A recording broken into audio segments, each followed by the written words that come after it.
Good morning, welcome back to my channel, my dream with Chaitali চ্যানেলে সবাইকে স্বাগত। আমি চৈতালি।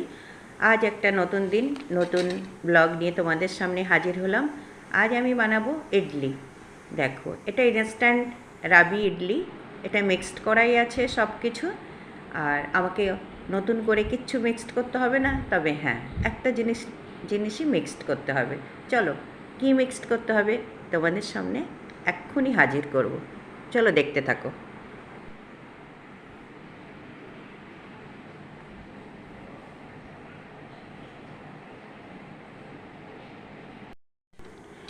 দেখো, প্যাকেটটা আমি নিয়ে নিলাম। জানো তো, আমি কোনো দিন করিনি, এই ফার্স্ট আমি তোমাদের সামনে করছি। আমি করি ইডলি, ওটা আমি চাল আর বিউলির ডাল দুটো মিক্সড করে পেস্ট করে তারপর ওটা দিয়ে তৈরি করি। কিন্তু এটা দিয়ে আমি কখনো করিনি। যাই হোক, আমি এটা চেষ্টা করব, ট্রাই করব কেমন হয়। সব তোমাদের সামনে, সব তোমরা দেখতে পাবে। আমি একটু আগে তোমাদের দই দেখালাম, এই দইটা মিক্সড করতে হবে। প্যাকেটটা আমি কেটে নিচ্ছি, আর এটা পুরো প্যাকেটটাই আমি নেব, যেহেতু আমরা ইডলি খেতে খুব ভালোবাসি। এই জন্যে পুরোটা না নিলে আমাদের হবে না। চলো, এবার আমি একটা বলে পুরোটা ঢেলে দিচ্ছি। দেখতেই পাচ্ছ, দেখো এটার রঙটাও আলাদা, এর মধ্যে সমস্ত জিনিস মিক্সড করা আছে। আমাকে নতুন করে শুধু আমাকে দই ছাড়া কোনো কিছু মিক্সড করতে হবে না। দেখো, একটা রঙটাও একটু আলাদা, দেখতেই পাচ্ছ। আমাদের নর্মাল যে রং হোয়াইট থাকে সেরকম না, একটু ক্রিম কালার টাইপের। আর এই যে দইটা, এটা আমার ঘরে পাতা দই, বাইরের দই না। তবে বাইরের দই হলেও চলবে, যেটা তোমাদের সুবিধা হবে সেটাই তোমরা করে নেবে।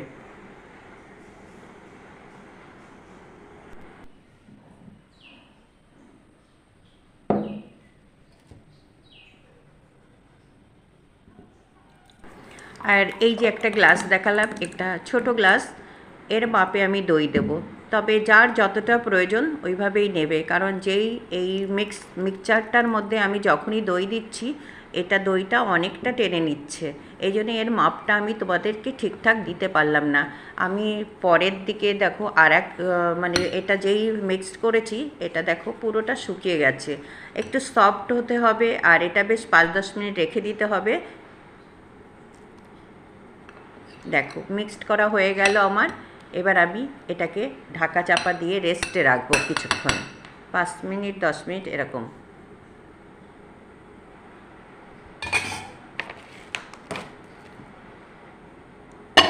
চলো, আমি ঢাকা চাপা দিয়ে এটাকে রেখে দিচ্ছি।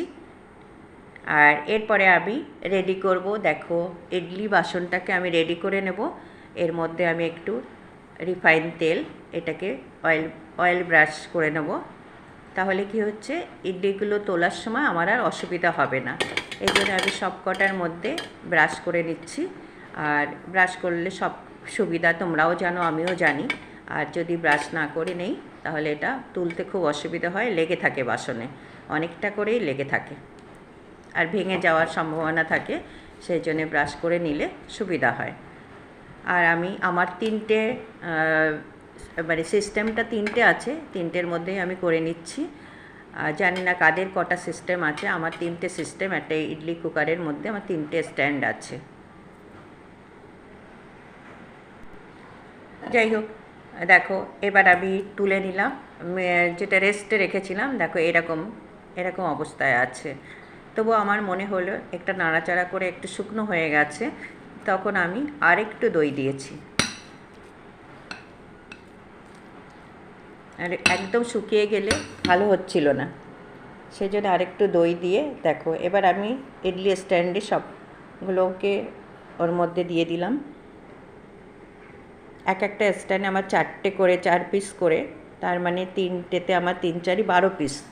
12 পিস ইডলি হচ্ছে একটা প্যাকেটে। ওটা 1 কিলো ওয়েটের ছিল, হবে মানে আর একটা দুটো হয়ে যাবে। চলো, এবার আমি এগুলোকে সব কটাকে ঢেলে দিয়েছি। এবার আমি সেট করে নিই, তারপরে আমি বসিয়ে দেবো, ভাপে বসিয়ে দেবো। এটার মধ্যে সব কিছু মেশানোই থাকে, আর এক্সট্রা করে কোনো কিচ্ছু দিতে হবে না। প্যাকেটটার মধ্যে সব নুনের পরিমাণটাও দেখলাম ঠিকঠাকই আছে, তবুও তোমরা দেখে নেবে, যার যতটুকু নুনের দরকার সে ততটুকু ইউজ করবে। আমার আর লাগলো না, এই জন্য আমি আর দিলাম না।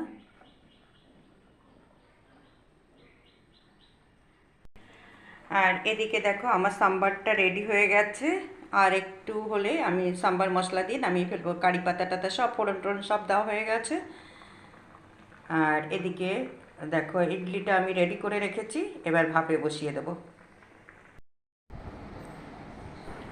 দেখো আমার হয়ে গেছে ইডলি ভাপে বসানো। দেখো একদম সুন্দরভাবে হয়ে গেছে, দেখতেই পাচ্ছ কালারটাও চেঞ্জ হয়ে গেছে। এবার আমি দেখো প্লেটে বেড়ে নিলাম। আর সত্যি কথা বলতে কি বন্ধুরা, খুব টেস্টফুল। এই ইডলিটা খেয়ে দেখবে একবার, খুব ভালো লাগবে। একবার ট্রাই করতে পারো। সবসময় তো আমরা মিক্সিতে পাউডার করে ওটা করি, আর এটা যখন আমরা কিনতে পাচ্ছি, এটা একবার ট্রাই করো, ভালো লাগবে। দেখো ভেতরটা আমি দেখো দেখাচ্ছি কতটা সফট হয়েছে, আর কাঁচাও নেই, মানে সেদ্ধ হয়ে গেছে সুন্দরভাবে।